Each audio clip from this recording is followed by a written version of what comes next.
Brought to you by Chitale बंधू.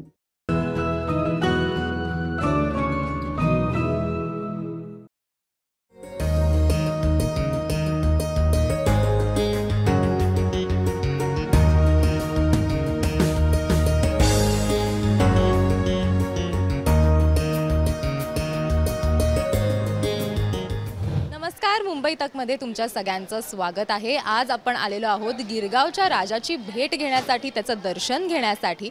खरं तर हा राजा हा एक पर्यावरणपूरक राजा आहे. एक भव्य दिव्य अशी मूर्ती जी आहे ती इथं साकारण्यात आलेली आहे. अतिशय आखीव रेखीव अशी ही मूर्ती आहे. मात्र या राजाची जी खासियत आहे ती म्हणजे हा एक पर्यावरणपूरक राजा म्हणून ओळखला जातो. अनेक वर्षांपूर्वी खरं तर जेव्हा या मंडळ हे सुरू झालं किंवा या मंडळाची स्थापना झाली तेव्हापासूनच हा एक पर्यावरणपूरक राजा म्हणून ओळखला जातो. म्हणजे खरं तर आत्ता आपण बघितलं तर काही वर्षांपूर्वी हा ट्रेंड आलेला आहे की शाडूच्या मातीच्या मूर्त्या बनवायच्या किंवा कागदाच्या लगद्यापासूनही अनेक ठिकाणी मूर्त्या बनवल्या जातात. मात्र गिरगावचा राजा हा कायमच एक पर्यावरणपूरक राजा म्हणून ओळखला जातो.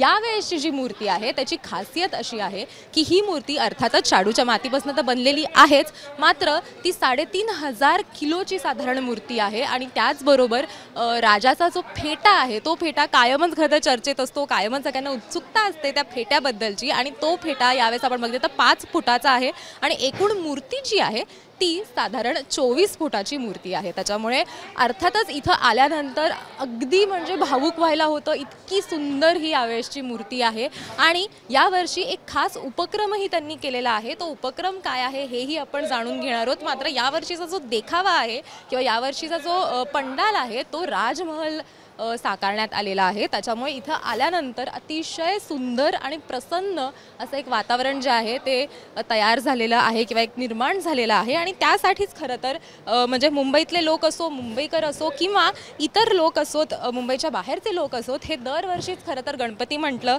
की एक्सप्लोअर करण्यासाठी म्हणून बाहेर पडतात. तेव्हा सगळेच गिरगावच्या राजाची भेट घेत असतात. माझ्याबरोबर इथले जे अध्यक्ष आहेत तेही आहेत. आपण त्यांच्याकडनंही जाणून घेऊयात की काय यावर्षीची खासियत आहे मंडळाची आणि यावर्षी त्यांनी कुठला एक खास उपक्रम केलेला आहे पर्यावरणासाठी म्हणूनचा. पर्यावरणपूरक उपक्रम तुम्ही दरवर्षी काही ना काही करत असता. पर्यावरणाचा राजा म्हणूनच खरं तर गिरगावच्या राजाला ओळखलं जातं. काय यावर्षीची खासियत आहे आणि काय उपक्रम केलेला आहे तुम्ही? यावर्षी मुद्दामून आपण काय केलं आहे की आपण दरवर्षी पर्यावरण रक्षणासाठी काही ना काहीतरी मेसेज देतो. मेसेज म्हणजे काय, तो आपण सामान्य जनतेला देतो. कारण का रक्षणाचं काम हे कुठल्याही संस्थेचं किंवा कुठल्याही ट्रस्टचं असं मर्यादित नाही आहे किंवा सरकारचं मर्यादित नाही आहे. ते आपलं स्वतःचं आहे. मी जर जबाबदारी घेतली तर त्याच्यावर आपण सर्व मिळून काहीतरी मात करू शकतो. तर यावेळी मंडळाने काय केलं आहे, यावर्षी आपण हे बीज मोदक म्हणून करतो आहे. हे मातीचे मोदक आहेत. हे अशा प्रकारचे मोदक आपण प्रत्येकाला वाटतो आहे. हे मातीचे असे मोदक आहेत. हे आपण मोदक सर्वांना वाटतो आहे. त्याचबरोबर यामध्ये आपण हे पूर्ण ह्याच्याबद्दल माहिती दिलेली आहे. ही सर्व माहिती आपण दिलेली आहे की हे कसे लावायचे आहेत, काय करायचे. हे बीज मोदक जे आहेत या मोदकामध्ये आपण वड, पळस, जांभूळ, कडुलिंब अशी मोठी मोठी जी झाडं आहेत जे पर्यावरण रक्षणासाठी आणि ऑक्सिजन जास्त प्रमाणात सोडण्याच्या जे काम करतात अशी जी झाडं आहेत त्यांचं ह्याच्यामध्ये बीजांचं रोपण केलेलं आहे. आम्ही 5 लाख मोदकांचा वाटप करण्याचा संकल्प घेतलेला आहे या पूर्ण 10 दिवसांमध्ये. पण हा वाटप त्यांनाच होतो आहे ज्यांना ही झाडं लावायची आहेत. म्हणजे सरसकट सर्वांना वाटायचे आणि ते घरी जाऊन टाकून देणार असं आपण करत नाही आहोत. आम्ही मुद्दामून सर्वांना विचारतो आहे की तुम्ही हे लावणार का, आणि त्यानंतर आपण त्याचा वाटप करतो आहे. वाटप करताना हे आवर्जून नक्की सांगतो आहे की हा मोदक आपल्याला गावाला जाऊन लावायचा नाही आहे किंवा आरे कॉलनीत किंवा बोरिवली नॅशनल पार्क इथे लावायचं नाही आहे. तुम्ही जिथे राहता तिथे छोट्याशा कुंडीमध्ये आधी सुरुवात करा. ते झाड जसं मोठं होईल त्यानंतर केमिकल आणि रसायन याच्यासाठी ज्या मोठे मोठे गॅलन्स यूज करतात किंवा मोठी मोठी पिंपं असतात ज्याच्यामध्ये पाणी आपण साठवतो त्याच्यामध्ये मग नंतर त्या या मोदकाला ट्रान्सफर करा, शिफ्ट करा. आणि त्यानंतर मग जसं जसं झाड मोठं होईल, ज्या वेळेला तुम्हाला कधी वाटेल की ही जागा मला वापरायची आहे, मला या झाडाचा त्रास होतो आहे, त्यावेळेला तुम्हाला ते झाड कापायला लागणार नाही. फक्त तुम्हाला तो गॅलन सरकवायचा आहे आणि ती जागा तुम्ही वापरू शकता. आज पूर्ण मुंबईमध्ये अशा प्रकारच्या गॅलन्समध्ये लागणाऱ्या झाडांची गरज आहे, जेणेकरून मुंबई डेव्हलप तर होईलच. मुंबई डेव्हलप होणं ही काळाची गरज आहे, ही आमचंही त्याला दुमत नाही आहे. पण याचबरोबरच झाडांची खूप गरज आहे.